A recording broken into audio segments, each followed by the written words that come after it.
Alright, well, I've been putting this off long enough. Welcome to the Young, Smart, and Broke podcast, a podcast for all college students and adults trying to find their way through life, because that's what I'm trying to do. I've been thinking about posting this on the internet for a while, and to be honest, I've been just filming voice recordings and sending them to my teacher because she enjoyed it, like my professor. And she told me that posting it on the internet might be good for me instead of just sending it to someone to post it and see if people relate. And I said, okay, don't mind that I moved that. This is a very shoddy setup for right now. You're literally on a Cheez-Its box. Well, I've been in college for about, I think this is week 10, going into week 10 of being in college. Let me just tell you, a million times better than high school, in freedom ways. Like, I can walk everywhere, like, being in class, you aren't restricted to, like, what you can wear in clothing. There's really no dress code unless you're naked. Don't be naked in public. That is a felony, if you didn't know. Fun fact. I'm trying to do this with no cuts, no edits, just because my computer doesn't have the best video setup right now for editing, because I was just going to take one of my voice recordings and put it over like a picture, but I didn't think that seemed real enough, at least for right now, and my editing skills really are not the best for that. So you are in my study, little nook. It's under my bed, I'm sure you can tell, with lights. Got my pillows and blankets down here because I napped down here before I went home on the weekend. Which, this is going to be very contradictory because I go home almost every weekend. Don't go home every weekend. Just don't. I do it to get away from some of the like hustle and bustle around here. Plus, I see my roommate like 5 million times a day. Like, I get no privacy from her, which I do love her, but being with her all the time is driving me a little crazy. If you do go into college and you do decide to room with one of your friends, make sure that being in the same room with them 5 to 7 days a week without any breaks from each other is fine with y'all, because that's how it is here. At Marshall, we do share a room. Our closets are right next to each other. We have no privacy. Like, we are with each other all day, every day. Dorming isn't bad. I've heard a lot of people have dorm horror stories. It isn't bad here. It's a little harder to get used to it, especially since in my dorm there are communal showers and bathrooms and stuff and laundry, and that can be a little hard to get used to, since at your house, you know, you have like one bathroom that everyone shares, but you know when everyone's in it. Here, you gotta take a wild guess to get through it. Moving in was fairly easy. I made my dad do most of the heavy lifting, like any teenage girl would. I didn't want to put everything up and move the beds, so that was my dad and my mom's job. I did put away all my clothes though, and like I decided what I was gonna bring. That wasn't a big issue. Sharing with my roommate, that can be an issue, because neither of us want to say no, ever, but we also don't want to share everything. So finding the boundary with that has been a little challenging. But overall, dorming, grade A experience, grade A. I myself have a very hard time making friends, just because I would rather be in here doing homework than like out talking to people. I'd rather get stuff done and hang out with like my 2-3 friends that are here that I already knew from high school. But I will say it does make the college experience a little lackluster, not having met new people, and like I'm not hanging out with new people. I'm with the same ones I've had for years. So if you can find ways to get out there, like groups and clubs and stuff, I highly recommend. Freshman year here for me has been pretty boring, pretty basic. I'll have to make up definitely next semester and through my other years of college. It's definitely going to be hard after I get an apartment, because, you know, once you get an apartment, you're basically by yourself unless you have a roommate, and you're only on campus for classes and clubs. Nothing on campus club-wise has really caught my eye. Like, I've seen one or two things, but then I read about them and it's not what you think they are, But if you do find something that suits you and your needs, I would highly recommend going towards it. I'm sure I've said highly recommend about 5 million times. Sorry, not sorry. That's just my vocabulary. Speaking of finding people in classes, go on college tours. I didn't tour Marshall. I came on a brief one with my friend's sister, and finding my classes the first week was literal hell. I was so lost.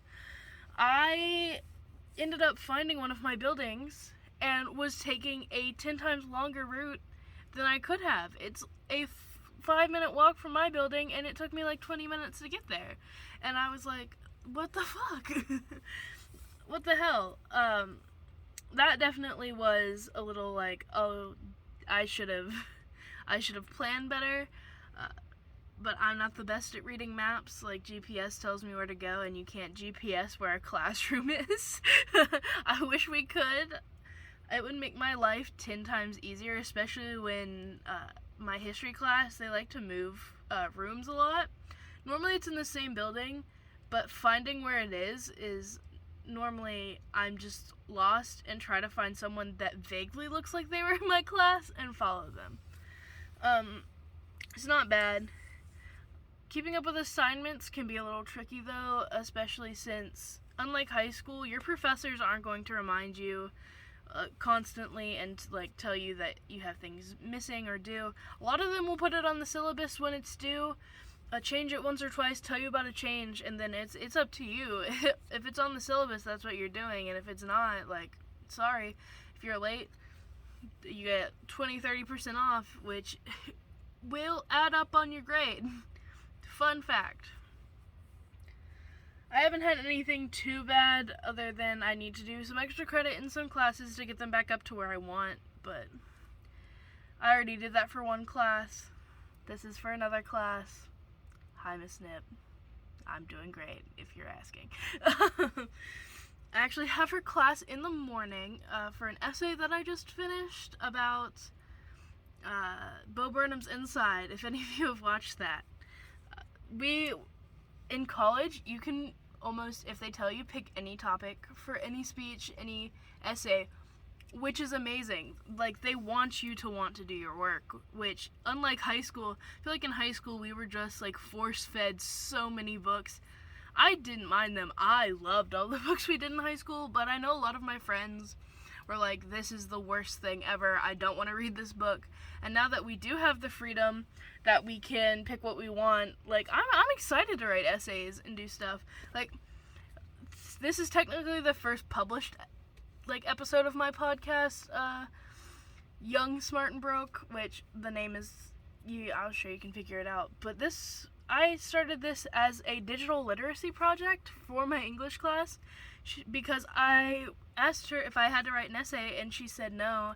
And I was going to do one of those stupid, like, YouTube videos where it looks like a 12-year-old edited it and, like, goes for a Starbucks run and films all of it in, like, the passenger seat of their car. But one, I don't have enough free time for that, and two, I don't have the editing skills for that, and I wanted a good grade. So I just filmed a voice clip, kind of like this, and posted it. Now, this isn't going to be as long as that one was. That one was 45 minutes, and I ended up having to reshoot it, so it would be 20 minutes. But for this, at least the first episode, I'm thinking 20 to 30 minutes, just so that I can get a feel for how I want it set up, and then how I want to script the next one. This one is more of just an introduction. My name's Ireland. I forgot to do that at the beginning. Most of the people watching this, anyway, are friends and family, so they'll know who I am. But if you don't, hello. I'm 18, I'm struggling, and I'm a college student. There's that. I do have more advantages than most college students, though, because I already have a paid internship / job for the field I'm going into, which is forensic science, which don't even get me started on forensic science. I could talk about that for hours without taking a breath, I swear to God. But I do work at our sheriff's office in, I'm not going to say where because strangers on the internet, I don't need them finding me. I do work for a crime lab. I do work on scenes. I work in the lab. I help write reports. I draft reports. I enter evidence. It's just so much. So I think it's so much fun. Definitely not what every crime show you see nowadays. Especially people will tell me all the time. They're like, "Oh my gosh, you have Spencer Reed's job." Yeah, but hear me out. No. Like, I have the same job title as Spencer Reed, kind of, but shows like that aren't the same. They just really aren't. I will say I do a lot less walking on my job, even going to scenes, than I do between classes. I do have abnormally long breaks in between my classes. Like, they're not long enough for me to be able to walk back up to my dorm to be able to study or, like, chill out, but they aren't short enough for me to just go ahead and walk to my next class, so I just kind of awkwardly sit at the student center if I don't have any homework left to do and eavesdrop. Not gonna lie, I do listen to a lot of people's conversations and only catch half of it and then make up scenarios in my brain about what's happening. Like on the elevator ride up tonight, I was just, holding my mac and cheese box like any college student and was listening to them talk about how their friend needed to go and talk to the FBI, and I'm like, the fuck did your friend do? Why do they need to talk to the FBI? Can I know why they're talking to the FBI?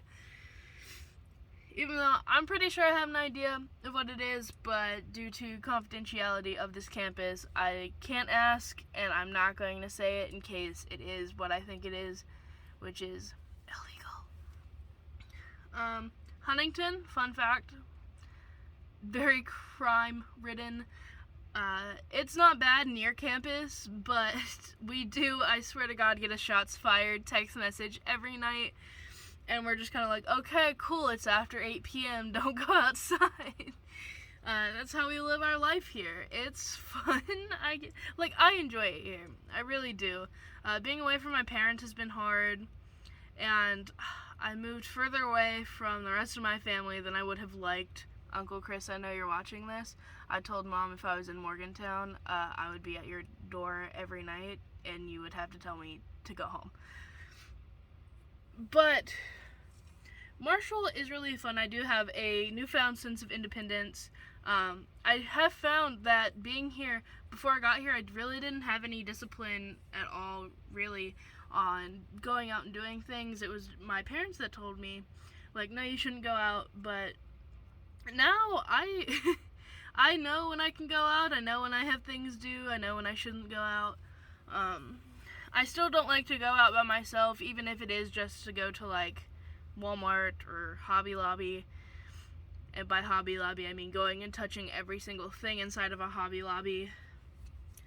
Target, don't let me go to a Target. That's, my friends always want to go to Target and thrifting, and I've recently had to start saying no just because I have been spending a lot more money than I should. Which, on campus, like our meal plans and our flex, which flex is basically, once you get a meal plan, you get between, I believe, $500 to $1,500, depending on the meal plan you get, of basically free money, in quotations, free money, that you can use at, like, our on-campus Starbucks or Chick-fil-A, stuff like that. I know a lot of people are going through them really, really fast, and I'm trying to save mine up so that over, like, after Christmas break and all that, and before spring, I do have some money to be able to go downstairs and buy, like, snacks and stuff, even though I kind of, anytime I go in, I'm like, Mom, I'm hungry, buy me food. So I basically get free food anyway. In college, please, I've met so many people that don't want to use the communal showers, so they just don't shower. Please shower. I can smell you when you're sitting 3 people away from me in class, and I really don't want to be able to smell you in class, okay? It's very distracted from my learning. Like, if there's one thing I have a fear of, it's smelling bad. I don't want to smell bad, and I don't want you to smell bad, but if I don't know where it's coming from, I can't tell you smell bad. Plus, I'm not going to tell you smell bad. That would be mean. Please shower, even if it is a communal shower. Wear shower shoes. Go shampoo your hair. Go put in some conditioner. At least put soap on the surface of your body so that you can smell okay. Wear deodorant. Oh my god. Put on deodorant. Brush your teeth. Wash your face. Brush your hair. No, honestly, in college, no one gives a shit what you look like, how you're dressed. Really. But at least try to put, like, some personal hygiene standards in for yourself. I know that it can be hard, especially moving away from home for the first time. But please, make room. Brush your teeth at least every morning. I'm not even going to say twice a day, just every morning. Before you go to classes, you will love yourself, especially when you're wearing a mask in class and you're just breathing your hot breath over and over again for hours. But that's all I have for right now on this unedited, kind of shitty first episode of Young, Smart, and Broke podcast. Next week, I'm going to probably try and cover more on the in-between classes and campus living more than I did today. I just kind of tried to give a rough overview of what I would be talking about and how this would be laid out. You're, again, on a very shady setup. You're on a Cheez-It box under my bed in my study nook. But I do hope you join me again for episode 2, hopefully coming up next week around Saturday, Sunday. And I will catch you then.